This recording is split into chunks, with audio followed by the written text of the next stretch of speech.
রক্ত ঝরিয়েও ক্ষমতায় থাকতে চান শেখ হাসিনা। তাহলে উনি উনার চামচারা বলে বেড়াতো উনি নাকি তাহাজ্জুদের নামাজ পড়তেন, যে ও নিজেও বলেছে তাহাজ্জুদের নামাজ পড়তেন। আর আপনি যদি তাহাজ্জুদের নামাজ পড়তেন পরে আপনি রসুলের একটা বাণী যদি আপনি আত্মস্থ করতেন, আপনি গৌতম বুদ্ধের একটা বাণী যদি আপনি মনে মুখস্থ রাখতেন, যীশু খ্রিস্টের একটা বাণী যদি মুখস্থ রাখতেন, তাহলে আপনার কোনোদিন একটা শিশুকে হত্যা করার মতো মনোভাব আপনার হতো না, অভিপ্রায় আপনার হতো না। আপনি কিছুই মানতেন না, লোক দেখানো নামাজ, লোক দেখানো তাহাজ্জুদের কথা বলতেন। এটাকে ইসলামের পরিভাষায় বলা হয় মুনাফিকি। এই মুনাফিকি করে রাজনীতি করতে করেছে। আপনারা জানেন, অথচ এই দেশেই আরেকজন নেত্রী উনি বলেছেন যে এরশাদ জোর করে ক্ষমতা নিয়েছে, আমি নির্বাচন করব না তার অধীনে। উনি করেননি। এই যে পার্থক্য, এটা জনগণ সবসময় দেখেছে এবং তার প্রতি তাদের অঢেল শ্রদ্ধা তারা দেখছে। কত কথা বলেছে। উনি চিকিৎসার জন্য লন্ডনে গেছেন 2017 সালে, ওবায়দুল কাদের বলেছে উনি ফিরবেন। আওয়ামী লীগের নেতারা বলেছে দেশনেত্রী বেগম খালেদা জিয়া ফিরবেন না, উনি 3 মাস পর ঠিকই ফিরে এসেছেন। উনি দেশের মাটি আর মানুষ ছাড়া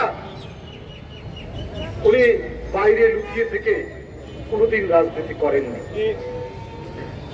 সেই কারণেই আজকে তিনি জনপ্রিয়। কিন্তু আজকে এই যে ফ্যাসিবাদের যে উত্থান এবং তাদের যে পলায়ন, এই পলায়ন এর মধ্যে যে অন্তর্বর্তী সরকার পলায়নের পর যে হলো, মানুষ তো তাদের কাছে অনেক প্রত্যাশা করেছে। তারা সংস্কারের কথা বলেছে, সে সংস্কারও মেনে নিয়েছে যে একটা নির্দিষ্ট সময়ের মধ্যে আপনার করে নির্বাচন দিন। বিএনপির পক্ষ থেকে বলা হয়েছে, আরো অনেকে বলেছে, এমনকি বিভিন্ন সাংস্কৃতিক সংগঠনও কিন্তু এই কথাগুলো বলেছে। আজকেও আমি পেপারে দেখলাম কবিতা পরিষদ থেকে তারাও দ্রুত নির্বাচনের কথা বলেছে। তো সরকার এই ব্যাপারে নিরুত্তর, নিশ্চুপ। কেন? উদ্দেশ্যটা কি? এখন তো মানুষ ধীরে ধীরে নানা ধরনের সন্দেহ করেছে। আর সবথেকে বড় সন্দেহ করলে হচ্ছে যে সাবেক রাষ্ট্রপতি যিনি খুনের আসামি, তিনি দেশ ছেড়ে চলে গেলেন। আপনার গোয়েন্দা সংস্থা ডিজিএফআই, গোয়েন্দা সংস্থা জাতীয় নিরাপত্তা কি জাতীয় গোয়েন্দা সংস্থা এনএসআই, এরা ক্লিয়ারেন্স না দিলে কি করে উনি যেতে পারেন? এমন রাষ্ট্রপতি যে বাংলাদেশের পরিবেশ নষ্ট করার জন্য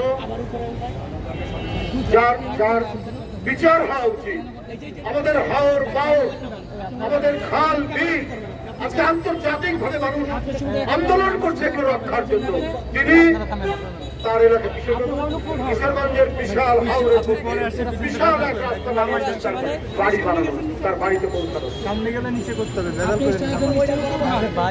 এই হচ্ছে কারণ উনি ফ্যাসিবাদের প্রতিনিধি, উনি রাষ্ট্রপতি, কিন্তু উনি তো শেখ হাসিনার কথাই চলতেন। অতএব শেখ হাসিনার যে মাইন্ডসেট, যে মানসিকতা, ওনারও তাই মানসিকতা, দুইজনের মধ্যে তো পার্থক্য হবে না। তাহলে সেই ব্যক্তি চলে গেলেন, তার তো লাল পাসপোর্ট আছে, এটা কি সরকার জানতো না?